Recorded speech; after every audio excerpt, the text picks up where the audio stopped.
अस्सलाम वालेकुम वरहमतुल्लाहि वबरकातुहू। मैं डॉक्टर अब्दुल रऊफ़ ख़ान वट्टू पोली क्लिनिक से मैं आपसे मुखातब हूँ। प्यारे नाजरीन, आज जिस मौजू पे मैंने बात करनी है वो है आशिक यानी कि सिफिलिस। प्यारे नाजरीन, अगर मेरी आप ये वीडियो अच्छे तरीके से सुन लें तो आपको पता चल जाएगा कि ये आशिक जो है ये इंसान में कैसे फैलती है, इसका जरासीम इंसान के जिस्म में कैसे मुंतकिल होता है और इसकी सिम्टम क्या हैं और इंसान के जिस्म में इसका नुकसान क्या है। अगर ये आशिक अगर पॉजिटिव हो, इसका एक टेस्ट होता है VDRL, तो वो अगर पॉजिटिव हो तो किसी दूसरे मुल्क से, अपने मुल्क से दूसरे मुल्क में आप नहीं जा सकते। ये इतनी ख़तरनाक बीमारी है। प्यारे नाज़रीन, सबसे पहले मैं ये बताऊंगा कि इंसान के जिस्म में ये बैक्टीरियल इन्फेक्शन या आशिक का ये जो वायरस है किस तरीके से ट्रांसफ़र होता है, इसकी सिम्टम क्या हैं, इसकी सिलेक्शन ऑफ मेडिसिन, और लास्ट पे मैं अपना कम्बिनेशन बताऊंगा जो कि VDRL पॉजिटिव होने की वजह से जो मुल्क से बाहर नहीं जा सकते, बाज़ लोगों को मैंने मेडिसिन इस्तेमाल करके उनको क्योर किया है। दोस्तों,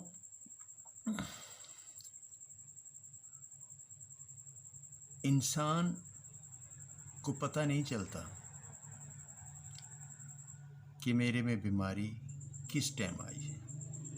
तब पता चलता है जब उसके सिम्टम को ज़ाहिर होती है। सिफिलिटिक केस या आशिक का जो मरीज़ होता है उसको अक्यूट हालत में एक छोटी सी पिनस पर फिंसी निकलती है जो कि उसको दर्द नहीं होता। हफ्ता 2 हफ्ते रहने के बाद बाज़ औक़ात खुद ब खुद ही ठीक हो जाती है। लेकिन बाज़ केसेस देखे गया है कि उसकी फिंसी ठीक नहीं होती है, उसमें से खून निकलता है, पस निकलती है। तो जिस वक्त डॉक्टर के पास जाता है तो उन डॉक्टर हज़रात जो है उसने अपने जहन के मुताबिक उसकी तशख़ीस करनी होती है। उसके फट जहन में आएगा कि इसका पहले टेस्ट कराओ, ये आशिक का मरीज़ तो नहीं है। उसका VDRL टेस्ट कराएगा। VDRL टेस्ट अगर पॉजिटिव आ जाए, उसके आगे कई टेस्ट हैं जो कि लैब इन्वेस्टिगेशन करने से पता चलता है ये किस स्टेज पर है। ये कैसे होता है, इसको हम सेक्सुअल ट्रांसमिटेड डिजीज़ कहते हैं।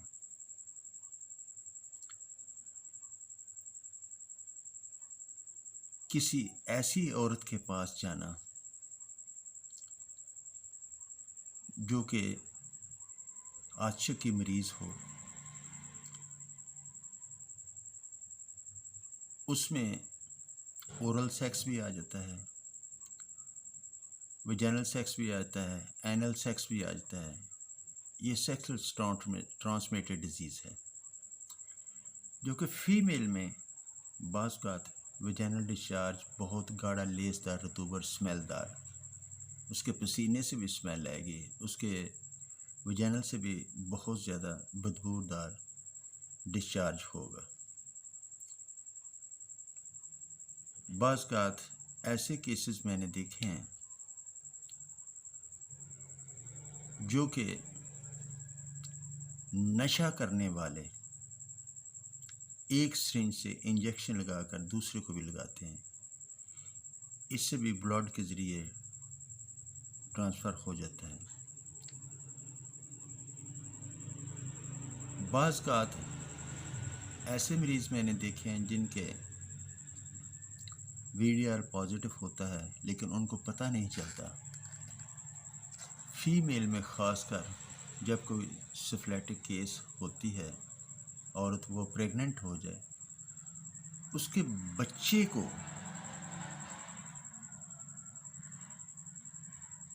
ये बीमारी लाहक हो सकती है। अगर ड्यूरिंग प्रेगनेंसी 3 माह तक उस औरत का इलाज किया जाए तो उसके बच्चे को ये बीमारी लाहक नहीं होगी, क्योंकि उसे खून से उस बच्चे को खुराक मिलनी होती है।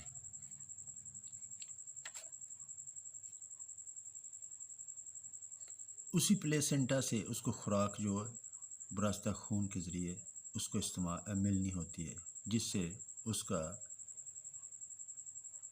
जो बच्चा है उसमें भी वो मर्ज़ में मुब्तला हो जाएगा।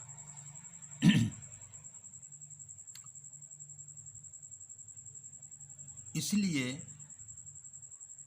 कि अपनी फैमिली तक महदूद रहें, किसी ऐसे जगह पर जाकर सेक्स ना करें जो कि उस औरत के पास बहुत ज़्यादा लोग आते हों, या उस जगह पर वॉशरूम ना इस्तेमाल करें जहाँ पे बहुत ज़्यादा गैदरिंग के वॉशरूम इस्तेमाल करती हो। ऐसी जगह पर जहाँ पे ओरल सेक्स हो, वैजिनल सेक्स हो, एनल सेक्स हो, वहाँ जगह पर जाना ऐसे ही है जैसे कि आपने वहाँ से बीमारी लेकर आना है। इसकी स्टेजें होती हैं, 4 स्टेजें होती हैं। अगर जब VDRL आपका पॉजिटिव हो गया, आशिक आपके जिस्म का जरासीम बैक्टीरियल इन्फेक्शन आ चुकी है, जरासीम आ चुका है, उसकी 4 स्टेज होती हैं। अर्ली स्टेज पर नंबर 1, पहली स्टेज पर उसके पिनस पर ज़ख़म होगा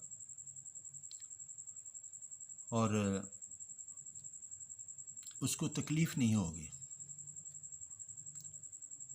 अगर औरत है, उसके सर्वैक्स यूट्रस के रैम के मुंह पर ज़ख़म होगा जिसको पेन नहीं होगी। आहिस्ता आहिस्ता वो ठीक भी हो जाते हैं। बाज़ का बहुत ज़्यादा ड्यूरिंग क्रॉसिंग बहुत ज़्यादा तकलीफ़ भी होती है। ये तो हो गया पहली स्टेज।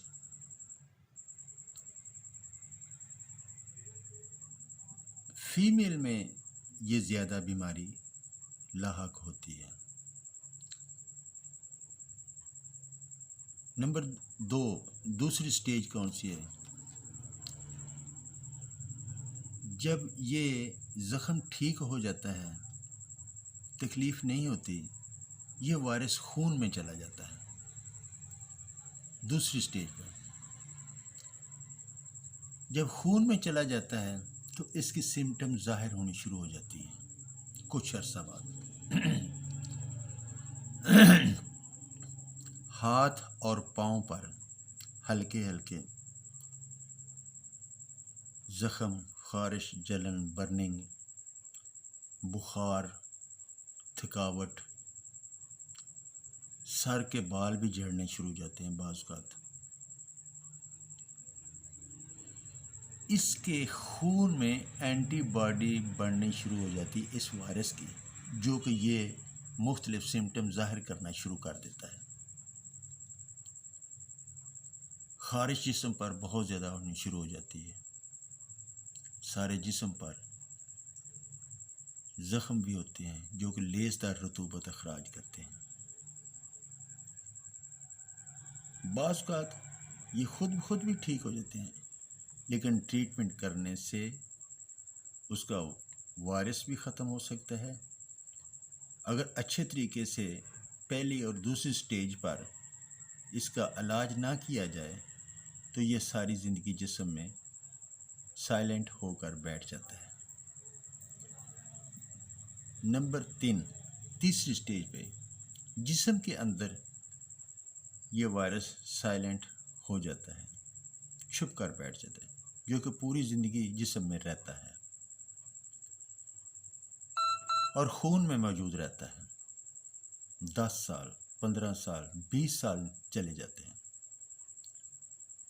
इसकी तकलीफ़ कोई नहीं होती। इसकी चौथी स्टेज में जब चला जाता है 10, 20 साल, 15 साल के बाद, अगर इसका इलाज ना किया जाए तो इसके बहुत ही ख़तरनाक नताइज निकलते हैं। नंबर 4, जो कि चौथी स्टेज है,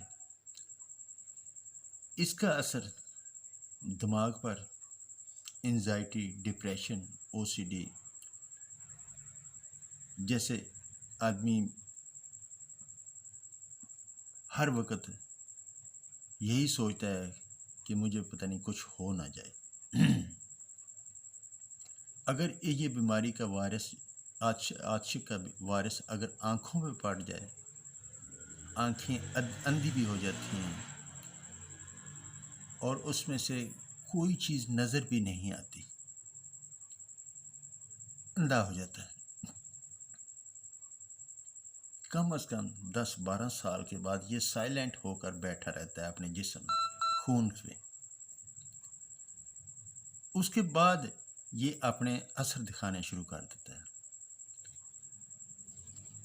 अगर लीवर पर रिएक्शन करे तो लीवर सिरोसिस कर देता है। गुर्दों पर आ जाते उसके रेनल फेलियर का केस बन जाएगा। अगर उसको फालिज भी हो सकता है, मेनिंजाइटिस, जोड़ों की दर्दें, आर्थराइटिस पेन, उसमें रूमाटॉइड आर्थराइटिस भी आ सकता है, ऑस्टो आर्थराइटिस भी हो सकता है। आंतड़ियों में स्मॉल जो इंटेस्टाइन होती हैं उसमें IBS, टाइफाइड, इस किस्म के चांस ज़्यादा होते हैं। बाज़ औक़ात इन बीमारियों के ज़रिए आदमी मर भी जाता है, एक्सपायर हो जाता है।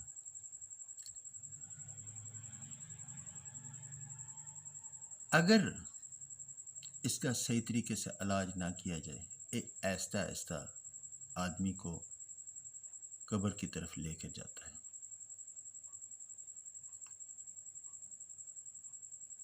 अगर एक आदमी का VDR पॉजिटिव है तो उसके लाइफ पार्टनर यानी बीवी को उसको भी टेस्ट करवाना चाहिए, इसलिए ताकि दोनों की ट्रीटमेंट हो सके। ये थी इस आशिक की चंद वजूहात, सिम्टम। इसके बाद चलते हैं होम्योपैथिक मेडिसिन की तरफ।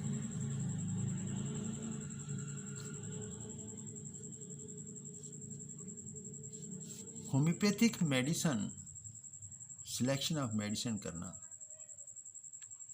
स्टेप बाय स्टेप, हम स्टेज बाय स्टेज हम करते हैं और केस टेकिंग करने के बाद ही पता चलता है ये पेशेंट किस स्टेज पर है, क्योंकि इसकी लैब इन्वेस्टिगेशन VDR जब पॉजिटिव हो जाता है उसके बाद इसके टेस्ट और भी करवाने पड़ते हैं। लैब इन्वेस्टिगेशन अच्छी तरीके से करके इसकी सिलेक्शन ऑफ मेडिसिन करनी पड़ती है अकॉर्डिंग टू साइन सिम्टम। प्यारे नाज़रीन, जो मेरी वीडियो आप देख रहे हैं, अगर आप सब्सक्राइबर नहीं हैं तो आपको चाहिए कि मेरे चैनल को ज़रूर सब्सक्राइब करें और बेल आइकन बटन को प्रेस कर दें और लाइक भी कर दें करें और मुख्तलिफ जगहों पर इसको सेंड भी कर दिया करें ताकि कोई सुनने से उसका फ़ायदा ज़रूर हो जाए। तो मेडिसिन है कि जब अर्ली स्टेज होती है, पहली स्टेज होती है, इस पर मैं 2-3 मेडिसिन बताता हूँ। ये अकॉर्डिंग टू साइन सिम्टम आपने मेडिसिन करनी है। इसमें मर्कसाल आ जाती है, मरकार आ जाती है, सनाबेरस। इनके सिम्टम को मद्देनज़र रखकर आपने मेडिसिन चूज़ करनी है। नंबर 2, दूसरी स्टेज पर सफलीनियम और नाइट्रिक एसिड, जिसको हम एसिड नाइट्रिक कहते हैं। नंबर 3, तीसरी स्टेज पर, तीसरी स्टेज ऐसी है जहाँ पे मॉर्फोलॉजी डिस्ट्रैक्टिव सेल डिफेंस हो जाता है, हमारा इम्यून सिस्टम बहुत ज़्यादा वीक हो जाता है और हर ऐसी बीमारी जो कि मैं पहले लास्ट स्टेज पर मैं आपको बता चुका हूँ, आँखों का, लीवर का, जिगर का, गुर्दों का, जोड़ों का, आंतड़ियों का, बास ऐसे केसेस में देखे फीमेल में उनको इस चीज़ों पे बहुत ज़्यादा ब्लीडिंग होती है, आप उसको समझ नहीं सकते। जब उनका अल्ट्रासाउंड कराया जाए उसको कहते हैं कि बल्कि यूट्रस हो गया यूट्रस प्रोलैप्स हो गया या फाइब्रेट है, उस फाइब्रेट फ्रैक्चर होने से उससे ब्लीडिंग हो रही है।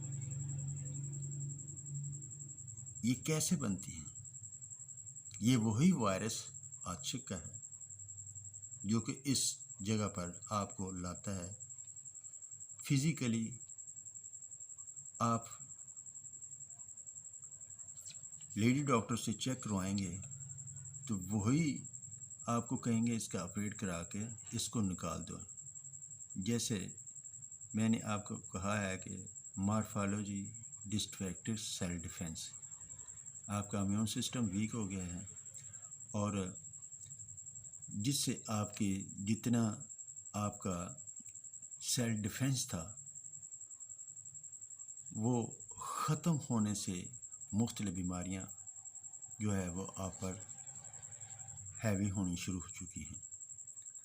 और लास्ट स्टेज पे जब इस किस्म का केस आता है तो उस वक़्त जो है वो थूजा, क्रोटैलिस और मर्कसाल, इन चीज़ों को मद्देनज़र रखकर आप अपने केस को हैंडल कर सकते हैं। और एंटीमियाज़म को आप कभी भी नहीं भूलेंगे डॉक्टर हज़रात, जो कि सिम्टम लेने के बाद आपको पता चलेगा कि ये किस किस्म का केस है।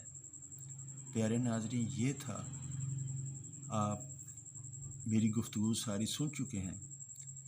ये था आज का मौजू, आशिक यानी कि सिफिलिस। समझाने का मेरा तरीका मुख्तलिफ है। अगर 1-2 बार आप वीडियो सुनेंगे तो आपको इस केस की अच्छे तरीके से केस टेकिंग भी आ जाएगी और उसको आप क्योर भी कर सकेंगे। बहुत शुक्रिया, दुआ में याद रखिए। अस्सलाम वालेकुम वरहमतुल्लाहि वबरकातुहू।